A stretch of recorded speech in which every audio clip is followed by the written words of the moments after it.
মোবাইলের কলকে কিভাবে নিরাপদ রাখবেন, আপনার মোবাইলের কল কেন কোনোভাবে যেন অন্য কারো ফোনে চলে না যায়, আজকে আপনাদেরকে এই জিনিসগুলো দেখাবো।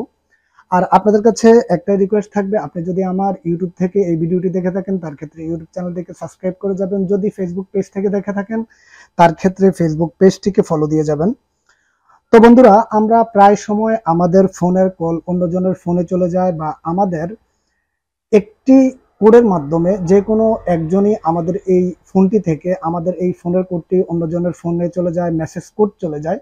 তো এই সেটিংগুলো কিভাবে বন্ধ করবেন, আজকে টোটালি আপনাদেরকে এই সেটিংগুলো দেখাবো। তো আমরা কথা না বলে আমরা এই মুহূর্তে আমাদের ফোনের সেটিংয়ে চলে যাব। তো ফোনের সেটিংয়ে চলে যাওয়ার পর আমরা ডাইরেক্টলি এখান থেকে চলে যাব গিয়ে ডায়াল প্যাডের থেকে এখান থেকে সেটিংয়ে চলে যাব। সেটিংয়ে চলে যাওয়ার পর আমরা যেটা করব, এখান থেকে আমরা দেখব কল ফরওয়ার্ডিং, বা এখান থেকে আমরা দেখব, এখান থেকে হচ্ছে গিয়ে অ্যাকাউন্টে যাওয়ার পর আমরা এখান থেকে আবার একটু ব্যাগে আসবো। ব্যাগে আসার পর আমরা এখান থেকে যেটা দেখব সেটা হচ্ছে গিয়ে এখান থেকে কলিং অ্যাকাউন্টের পর আমরা এখান যাব যে কোনো আমাদের সিম, যদি একটি মোবাইলের মধ্যে দুইটি সিম থাকে বা অধিক সিম থাকে, আমরা প্রত্যেকটা সেটিং একটি একটি করে দেখে নেব।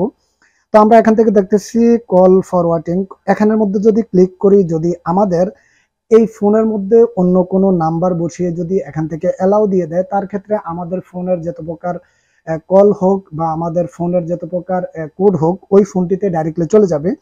তো আপনারা দেখতেছেন এখান থেকে আমাদের কোনো প্রকার এই অপশনগুলো এখান থেকে চালু নেই।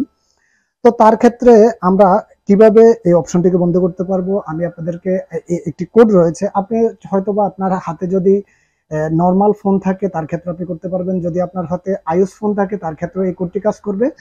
আর তাছাড়া আপনার ফোনে যদি অ্যান্ড্রয়েড ফোনও হয় তার ক্ষেত্রে এই কোডটি কাজ করবে। তো আমরা এই মুহূর্তে এখান থেকে কোডটিকে ডায়াল করে নেব। ডায়াল করার জন্য ডায়াল প্যাডে চলে আসবো, এখান থেকে #002# দিয়ে আমরা এখান থেকে ডাইরেক্টলি ডায়াল করে ওয়ানে দিয়ে দেব। ওয়ানে দেওয়ার সাথে সাথে আমাদেরকে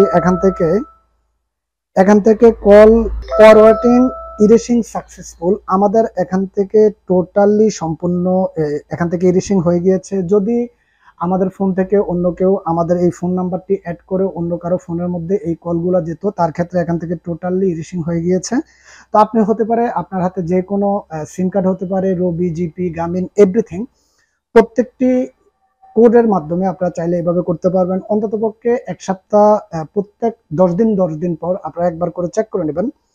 তো বন্ধুরা, ভিডিওটি যদি দেখে আপনাদের এতটুকু হেল্প হয়ে থাকে তার ক্ষেত্রে অবশ্যই আমার এই পেজটিকে ফলো দিয়ে যাবেন, আপনার মূল্যবান কমেন্ট করবেন। আজকের মতো এই পর্যন্ত। ওকে, আল্লাহ হাফেজ।